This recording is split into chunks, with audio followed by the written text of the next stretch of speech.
Call the North Plains Planning Commission for April the 8th to order at 6 o'clock. Please rise for pledge of allegiance.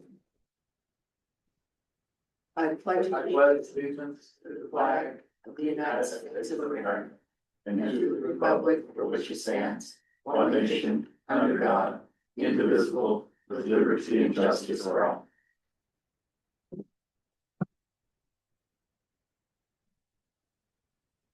Could I please get the roll call? Thank you. Chair King, Here. Vice Chair Labonte. Here. Commissioner House, Here. Commissioner Miller, I have not heard from, Commissioner Nunnecamp. Here. Commissioners Ken Odell and Para are excused this evening, and tonight your ex officio is Counselor Trista Ugarte. Present.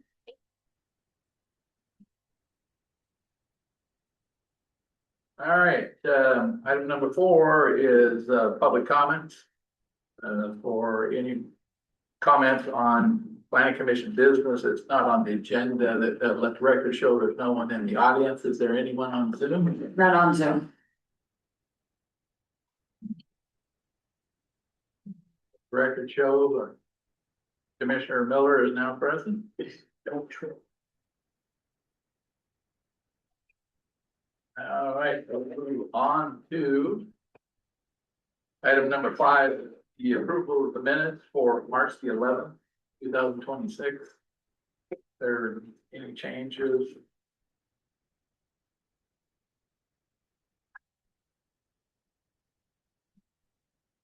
I'll entertain a motion. I move to approve the March 11th, 2016 regular session minutes as written. I'll second. Who are you gonna pick, Chair? Been moved by Commissioner Labonte, second by Commissioner Nunnecamp for approval of the March 11, 2026 minutes as presented. Is there any discussion? Hearing none, all those in favor say aye. Aye. Those opposed? The minutes are approved. Item number 6 is unfinished business. Do we have any unfinished business now? No new unfinished business or No. recurring unfinished business, sorry. Any unfinished business with any of the commissioners? None? Okay, we'll move on to new business. Staff, any new business? No new business. Thank you. Is there any new business of any of the commissioners? Hearing none. We'll move on then to the land use applications and city project monthly report. Are there any questions of those documents? I was looking at the 3J Consulting report dated March 16. And then at least the copy I had didn't have the Jesse May Parameter sidewalk project on it anymore. The Jesse Mays project is not included. Yeah, I believe that Brian may only include.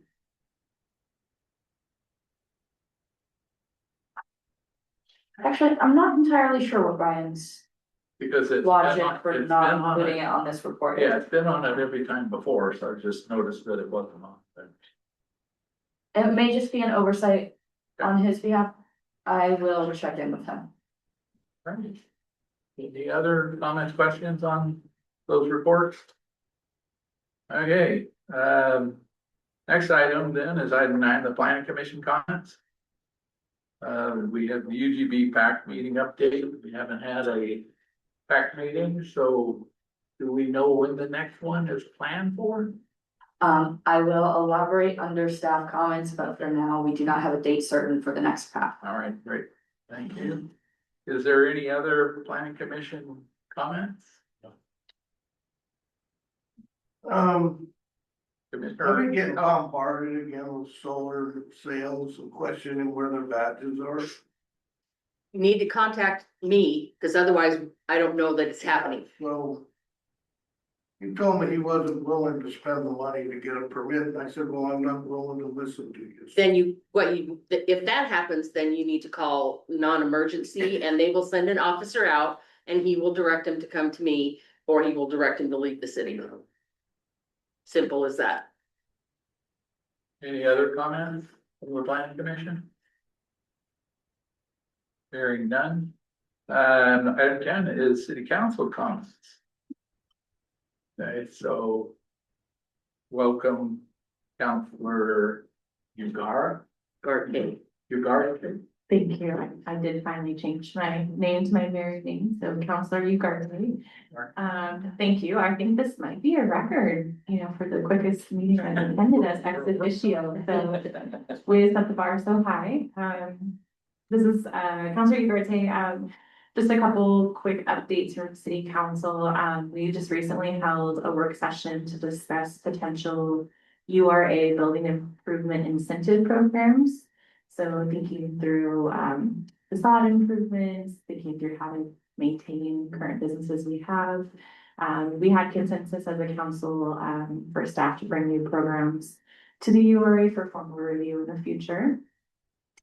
We also asked Marina Associates to propose a cost for producing monthly finance department reports so that we can keep a close eye within the city and audits as we progress forward.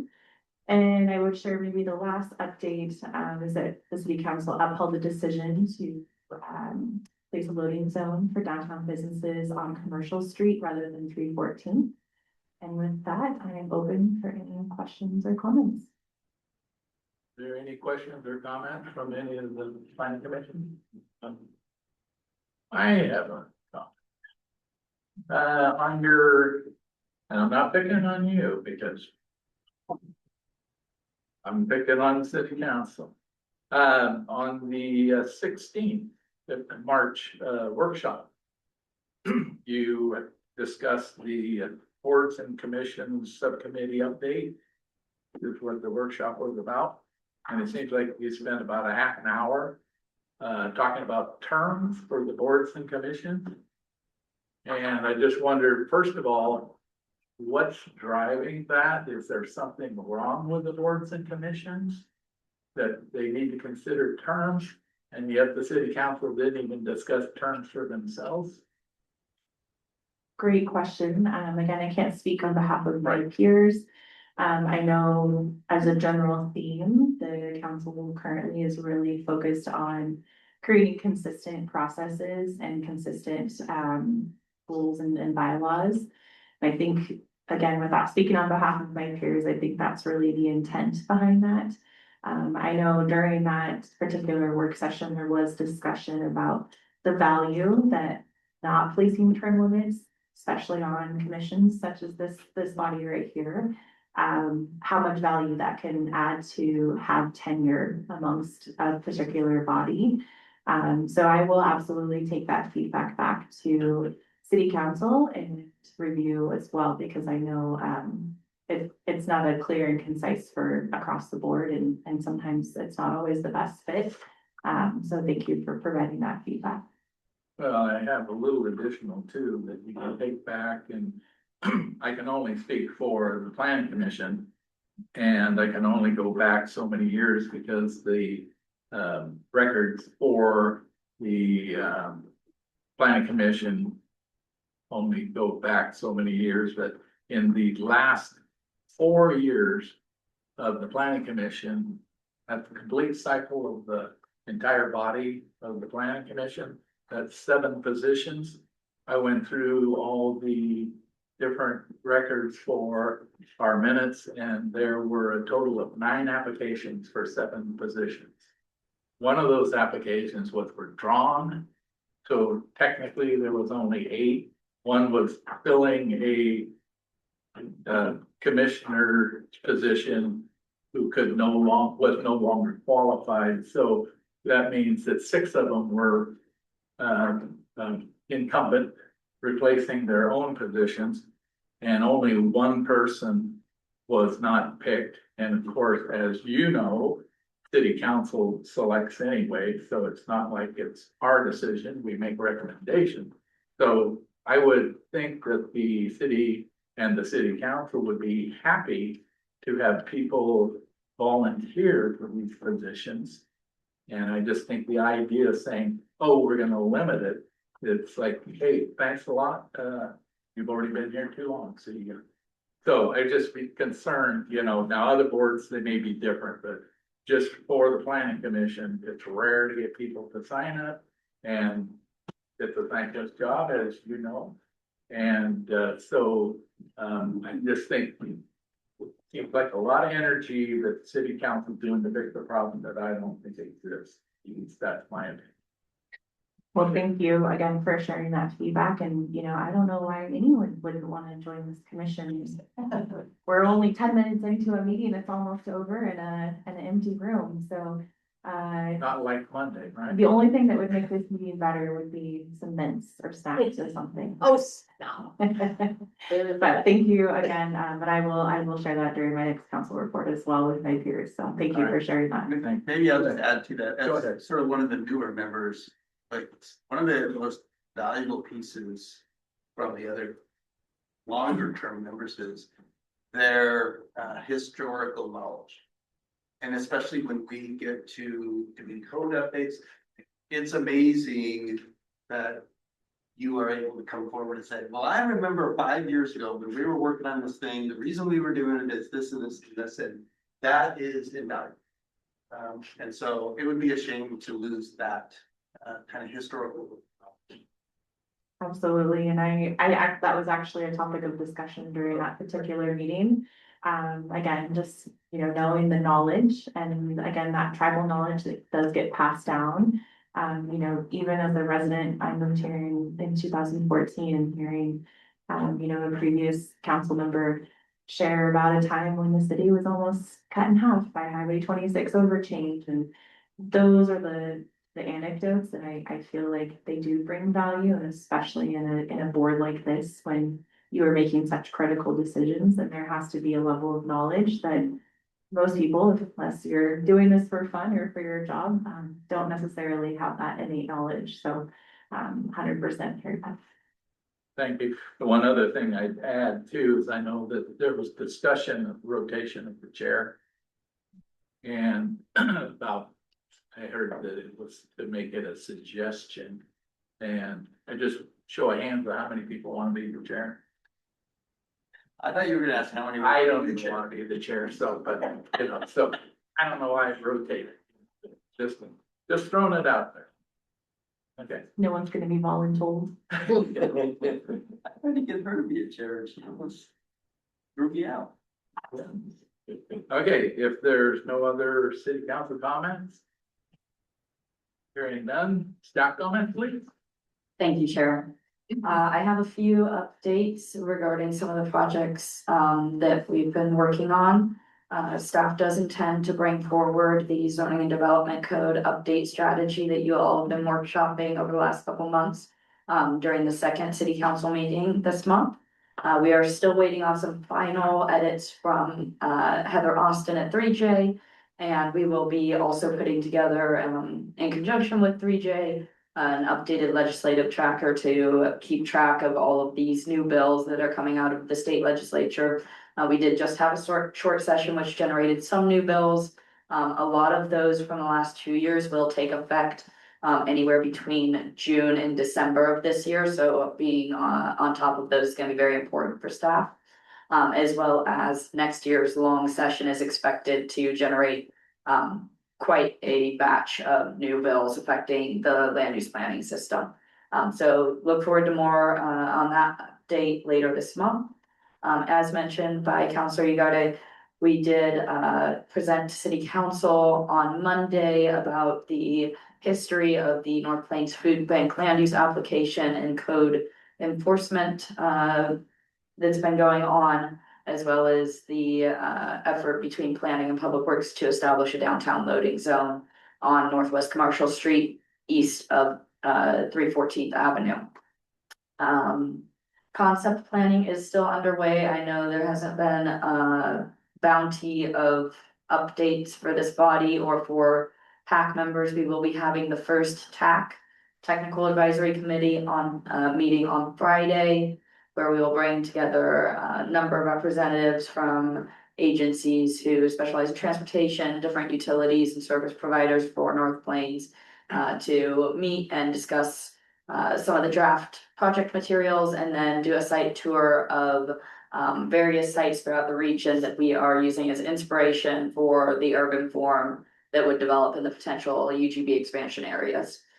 So that will be kicking off the next round of public engagement. Will be followed by community focus groups and by another PAC meeting. We have had a influx of developers and residents who are interested in conducting some development activities in the city. So we've been excited to bring those folks in, talk about their opportunities and the available sites in the city. I'm personally very excited to see what comes over the next year or so with this activity. We have some interesting proposals coming into the office in the pre-application phase. So be on the lookout over the next 6 months for some of those to come forward and be on your applications. I think that is all the updates I have. I'm open for questions.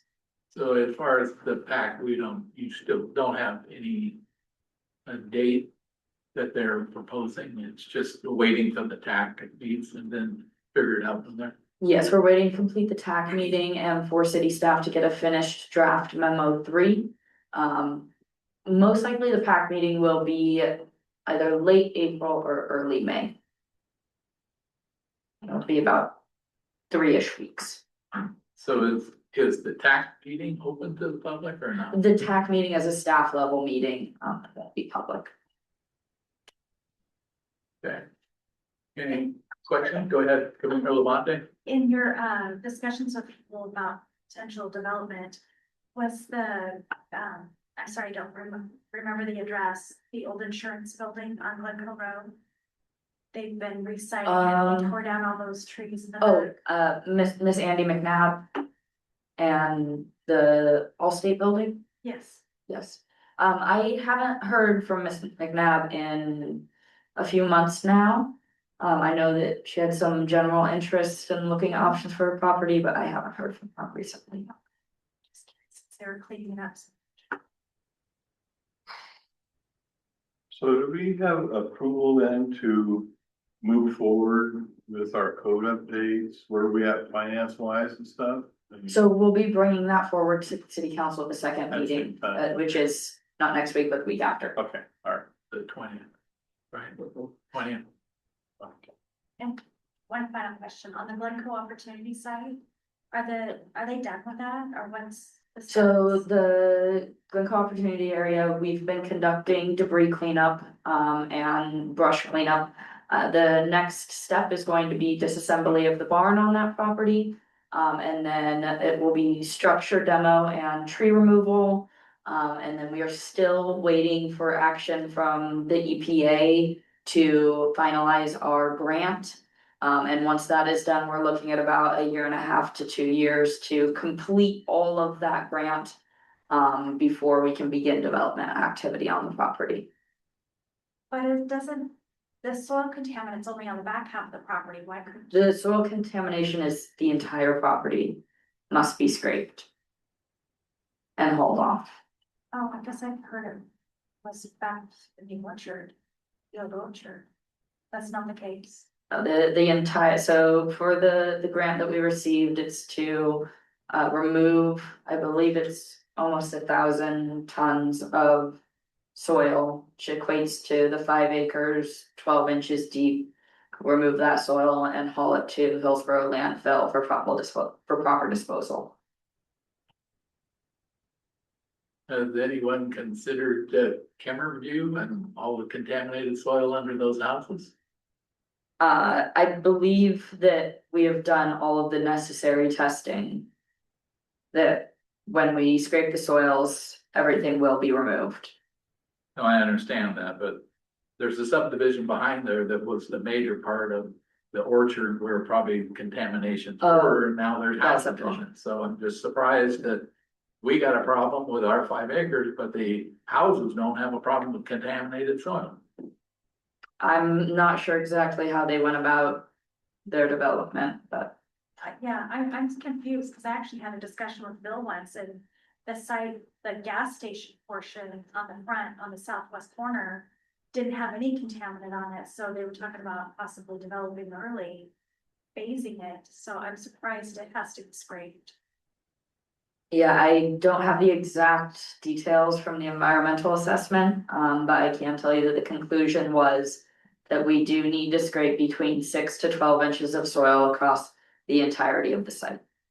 And that's not strictly speaking that every cubic foot of soil we remove is going to be contaminated, but because we need to remove the soil in order for the site to be geotechnically sound, and because it may be contaminated, it has to be hauled off for proper disposal. So We're not every- going so to sit there every- and test every single truckload of soil. Sure. We just have to assume that everything might be contaminated and haul it off. So that being said, you have to clear cut the entire property, leave no trees. Yes, and it was, if you look at the proposed development from Rumbold, who was our development partner when we first put out proposals for, or the RFP for the property, you'll see that the site is fully developed with that proposal, Thank you. Okay. of course. Any other staff comments? Nothing, thank you. Any questions of the planning commission, city council on staff comments? Go ahead, please. Councilor Garcia, just a quick question, and Rowan, you might not know this answer, but I know during some previous community listening sessions, there was discussion of the hope to be able to salvage some of the wood from the barn that's currently on site. Is that something that is possible or you're aware of? Yes, we are working on salvage. Okay. And we've identified a partner, and we're working on the ability to salvage that and to potentially reuse some of that in city facilities to reflect heritage and what we have that's special about North Plains. Yes. Okay, any other comments? Any other planning commission business?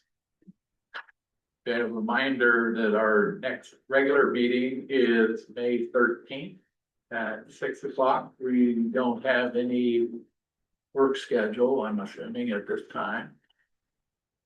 So with that, we are adjourned at 6:22.